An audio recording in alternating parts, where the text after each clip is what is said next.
Welcome. My name is Dr. Sylvia Peregrino, and I'm the host of Entre, Nosotras. I'm a faculty member here at El Paso Community College, where I teach government. And today our guest is Dr. Jessica Chacon, who is a faculty member at the Texas Tech Health Science Center here in El Paso. And we're joined by two students who are future doctors graduating from the Paul Foster School of Medicine in a couple of years, Reviti and Lorena. And so welcome, guests. And this is going to be our follow-up show on COVID-19, just some updates since we did some shows in earlier in the year, just so that we know what the situation is. And so please, ladies, please tell us a little bit about your background and what you do. My name is Jessica Chacon. I'm a native El Pasoan. I'm an assistant professor of immunology and microbiology at Texas Tech University Health Science Center here in El Paso. So I'm trained as an immunologist, graduate from UTEP, and happy to train and mentor the next generation of physicians and scientists. So my name is Lorena Fernandez. I am from Laredo, Texas, so that's another border town. I graduated from UT Austin, where I got a degree in Spanish and biochemistry. And I am actually a first gen of upper or postgraduate studies. And so I feel for any girls who are looking to enter in this field. But yeah, I'm happy to be here and thank you for having me. Thank you. Hi, I'm Reviti Nanasekaran. I graduated from University of Central Oklahoma with software engineering. I also graduated from UT Dallas with an MBA in 2005. I'm a mother of a 19-year-old, and I'm a non-traditional student as well. Like Lorena mentioned, I will probably be the first doctor in my entire family or clan even, I don't know. So yes, I really look forward to more people doing this, and yeah, at any age, it's possible. Well, that's wonderful. I thought you were in your 20s. You look too young to have a child that grown, right? But wonderful. You know, we'll have to exchange beauty secrets later, right? But great to have you all here today. And so today we're gonna talk about COVID-19. And so, are we still in a pandemic? So short answer is yes. Yes, we are. Unfortunately, this virus did spread pretty widely and we are still in a pandemic. A pandemic is considered a disease that is affecting 3 or more countries. And that's something that we're still experiencing today. Okay, and I know we've been following the news and I've heard about this Delta variant. Is it more contagious than some of the other variants? Yes, yes, Ms. Peregrino, it is more contagious. It is 2 times more contagious. And in addition to that, it is also having more severe effects on humans than the previous variants. So that is one of the reasons we have to be very cautious to stop the spread. And besides the Delta variant, are there other variants circulating in the US or in Texas that we should worry about? Yes, so there's actually what's called the epilepson variant, and its origins were in California, but now it's been detected in Pakistan. And this variant is, you know, getting a lot of high profile with our COVID-19 cases. And the spike is seen amongst those who are unvaccinated. And this, you know, the rise of the epilepson variant is in a way driven by the widespread of the Delta variant. And so I know we will go into this a little bit more in detail later, but with such a, you know, vast response of, you know, what started off as one virus, with our high numbers of unvaccinated people, they have been able to mutate. And so that is why we have so many different variants. And now I said, as long as we are in a pandemic, the virus will continue to mutate and we'll be creating more variants. And so that's why we need to push on, you know, why the vaccine is so important. And, you know, the hope is that one of these COVID-19 variants that maybe we're not seeing yet will be the dominant kind and will be more similar to the common cold. That's what we, experience every year. And so maybe that strain will be better, not as aggressive or contagious. So something to consider. I know, looking at the news, many people in El Paso have already received their first or second vaccine. Who should take the booster shot?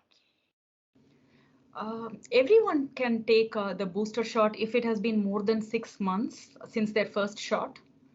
And also, it's okay to mix like, for example, if you had got Pfizer for your first shot, and if you're not able to find Pfizer for your booster shot, you can still go ahead with Moderna and other shots. It's okay to mix and match. That's what the FDA has mentioned in their October 21, 2021 release. And just in case people don't know where to get their COVID shot, their booster shot, I know here at EPCC at the Mission Campus, we are offering those every Friday, and we'll put a link at the end of the show so that people can find out where to get those. I don't know if they're available as well at Texas Tech Health Science Center. Are you guys offering the shots?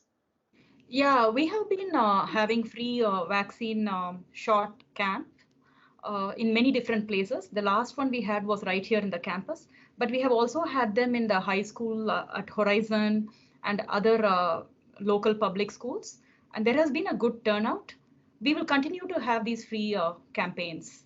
So anyone can just walk in and have these shots. And last time when we did it, we had like very senior doctors like Dr. Lang and Dr. Martin all come and do the vaccine. So it was kind of nice place to meet different kinds of doctors. Okay, so you're doing community outreach with the high schools? High schools, and also even here on campus at our current Texas Tech University. That's wonderful. And so speaking of schools, the CDC is recommending vaccines for children 12 and older. Are vaccines safe for teens? Yes, so teenagers have been receiving vaccines for many, many years. Now that we're in a pandemic, it's even more crucial to protect ourselves and our loved ones. So COVID-19 vaccines for children's ages 5 through 11 is still pending. Approval from the FDA, the data looks promising, but yes, they are safe for teenagers, and then hopefully very soon we'll be able to have those available for children under the age of 12. And so we'll just have to wait till those recommendations come out in the next few weeks, hopefully, right? Right, absolutely, yes. But all the precautions have been taken in order to ensure that they are safe for children under 12. And so they would just have like a smaller quantity, a smaller amount of whatever vaccine it is. I'm asking Dr. Chacon because of your background in immunology. Yes, so during the investigation of the safety for children, different doses have been tested to determine which one is safe and which one can provide efficacy for the children. So this may include decreasing the amount of dose that's given to children in comparison to adults. Okay, and I know here compared to the rest of Texas, El Paso County is doing pretty well. About half of our people have been vaccinated. Have we reached herd immunity? So, Ms. Peregrino, herd immunity happens when a major population, majority of them have resistance towards the virus, and then due to that, it won't be spreading from one to another in the same way as it would if no one was vaccinated or have immunity. This is generally how it works, that 75% of the population, if they are immune, then we have herd immunity. However, with COVID, it is still such a novel virus for us, and we don't know all the details about it. So we don't know the exact amount of percentage it would take for our population to be vaccinated. So it's not a good idea to depend on herd immunity, although it will happen at some point. Also, like there are a lot of people who have already been infected by the coronavirus who might have immunity. We don't know how many days it takes for them to have that immunity or retain the immunity. So yes, herd immunity is possible in general with a 75% vaccination rate or immune rate, but we are still learning about the coronavirus. So it's better to go with the personal immunity, I think. So it's better to take the vaccine. From a medical point of view, what advice would you give to people who are still hesitant about taking the vaccine? So I think, right now more than ever, it is the time to take care of ourselves and others. And, we need to work together to overcome the pandemic.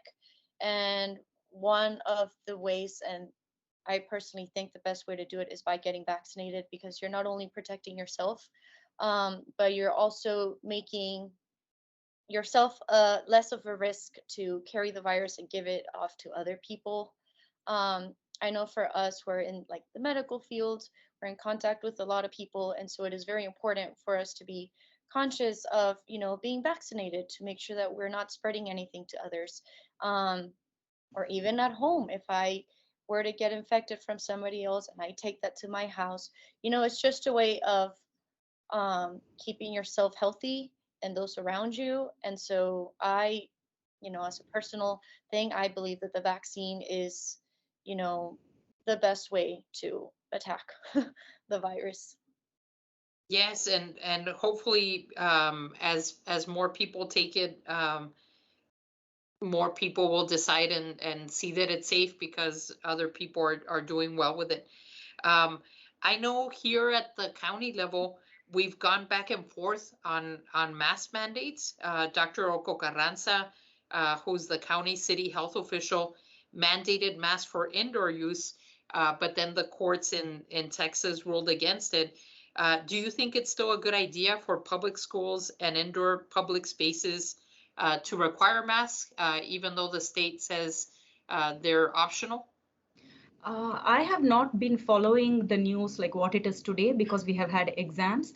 But what I personally feel is, regardless of what the government mandates or requires, and what politics aside, I think I have personally noticed with personal hygiene of washing hands and having a social distance and wearing the mask when you are in public, it has in general reduced overall disease spread. I think the number of flu cases was much more reduced this year, and even COVID, with people who have been following these things, it has reduced the rate. So I would say, regardless of what the government chooses or what an organization decides as a mandate, we personally understand that these habits of washing your hand for 30 seconds and keeping a social distance, wearing your mask, getting a vaccine will keep you safe, will keep your loved ones safe. And there will be several people, like Lorena mentioned, who are immune compromised, who will not be able to take the vaccine. So when we interact with them, if we are safe, then it helps them as well. So I would say, of course, I don't know about all these mandates, but I think we should all take personal responsibility and understand that this is serious. And we don't want our personal opinions on this affect someone else's health who might be standing next to you. You might be an asymptomatic carrier. You might not have the disease yourself, but you could be carrying the germs with you, and you don't want it to spread. And honestly, like I have noticed, I have not had any sickness in the last 18 months because I have been like wearing a mask, washing my hands properly for 30 seconds. And I have noticed overall I feel healthier because I followed the instructions myself from all kinds of viruses actually. So I would say that please wear your mask regardless of mandate or not. Please wash your hands whether someone is asking or not. And please social distance whether someone is watching or not. And you'll be healthy, you'll help with the social health. And I think that's great advice to consider. And I think I did see in the news that that nobody had died from the flu last year, which was like a miracle, right? And Yeah. so we think that that taking precautions does help. And so so speaking of health, I know the holidays are coming up, Thanksgiving, Kwanzaa, Christmas, Hanukkah. Is it safe, from your opinion, as medical professionals, is it safe to gather with your loved ones these holiday season? So, I mean, I know I can't wait for the holidays. And as a student, that's always you know, the one break we get to be with their families. Unfortunately, this holiday will be different compared to other holidays in past years. People are going to be having empty chairs. And so that to me is one of the, reminders of what this pandemic has done. And so that being said, that's going to be one of the big differences these holidays. And uh, with that, you know, if most of your family, they're vaccinated and you feel safe, you're not required to quarantine if you have the vaccine. And so we do want people to enjoy the holidays. If you haven't been vaccinated, you should definitely consider getting that vaccine. How I said it earlier, it just decreases the chances of you infecting, your loved ones, those who are going to be there during your Christmas dinner.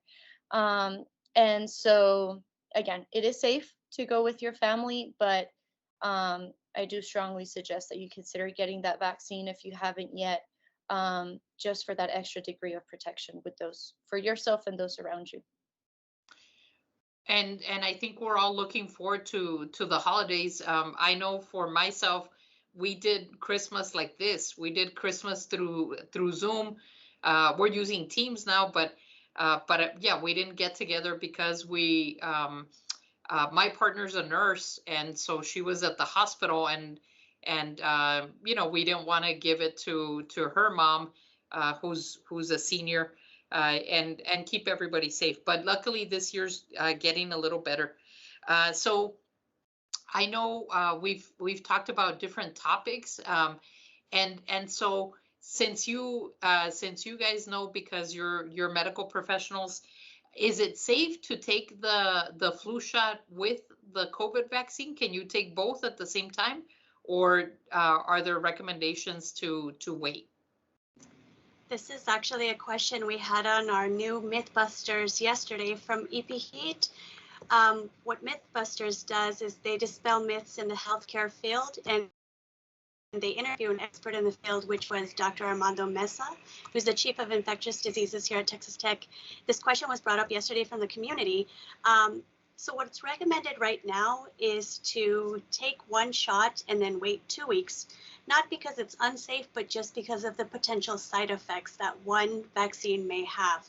You want to be able to separate the two because you don't know if you're going to experience a side effect from COVID versus the flu vaccine. So it is recommended. However, it is also being offered to be given together, or at least a day apart, and that way you don't forget. So it's, if you're in the hospital for any reason and you feel more comfortable getting one after the other, I know you can talk to your healthcare professional about that option as well. Yourself, as an expert in immunology, is COVID here for the long haul, or will it magically disappear one day? No, I don't think it's going to magically disappear. I think a lot of us never thought we would be in a pandemic. I know myself being one of them, and it happened so fast. And I know that I've done my due diligence trying to stay safe during this period, and I've tried my best to train and mentor our students to stay safe and develop EP Heat to serve as educators for the community. But I do think it's here to stay. As was mentioned earlier, viruses do mutate, but we're hoping that if the virus continues to mutate, it can be to a strain that's not as aggressive and not as contagious and can be managed through the vaccines. And so, do you see the fact that the vaccine is not available, worldwide as a threat to the whole world? Because if they don't have the vaccine in poorer countries, are there still, can the virus still mutate? Right, it definitely can still mutate to those countries that are unvaccinated. However, what we've done here in El Paso specifically is since we had the vaccine available, we've been able to help our neighbor sister, our sister city, who is Juarez. So what we did over the summer is there are a lot of Juarez maquiladora workers that were unvaccinated, but we made sure to do our part at Texas Tech University Health Science Center and partner with various individuals and organizations in El Paso to vaccinate over 30,000 individuals from Juarez. So these were individuals that may not have necessarily gained access to the vaccine, but we made sure to do our due diligence to help in that aspect. And I commend you for doing that because they are our neighbors, and we do sometimes go back and forth. So the more shots that we can put in people's arms, the better off we are. I know we've touched upon a lot of topics, so I don't know if there's anything else that you want to add. The only thing that I would like to add is I just want to really thank our team, the students, the faculty, the staff, and the promotoras working together during this time, being very proactive during a pandemic. I always joke with the students that when you're 90 years old, you're going to look back on your life and be able to share with your grandchildren what exactly you did to be a proactive member and to help people during the pandemic in a safe manner. So over the past year, EPHEAT has expanded again to include graduate students, nursing students, and promotoras, who are community health workers. And our team have worked together to distribute over 10,000 care packages to the community. This includes hand sanitizer, masks, and our children's activity book. As I mentioned, we also helped at the Tornillo Port of Entry to vaccinate over 30,000 Juarez maquiladora workers. We're now partnering with Microsoft to help community members from 79905 receive a free laptop, complete LinkedIn courses that will help them find jobs. And if you have any questions or want to know more about us, you can visit our website at www.epheat.com to learn more about our upcoming events. That's great information. And so Lorena and Reviti, since we have you guys here, what are you going to tell your grandkids that you did during this pandemic, besides being in medical school? How have you contributed to these efforts? Yeah, I have been part of a team that has been vaccinating people for free. So I learned a little bit of Spanish to say derecho, yeah, no derecho. And my daughter, she was a first responder last year. She was a certified phlebotomist. So I contributed in inspiring her, I guess. Also, the other way is when I'm in public, I try to wear my mask. I try to do the right things. So at least, like when people see us, they'll remember that we are not in a normal state yet. And just doing small parts in that. And yeah, like you mentioned, we all joined medical school during the COVID year. So that's a very memorable landmark in our lives. Yes, I don't know if there's anything you want to add, Lorena. Yeah, I think going off of what you said, it's this, I try to follow the idea of like lead by example.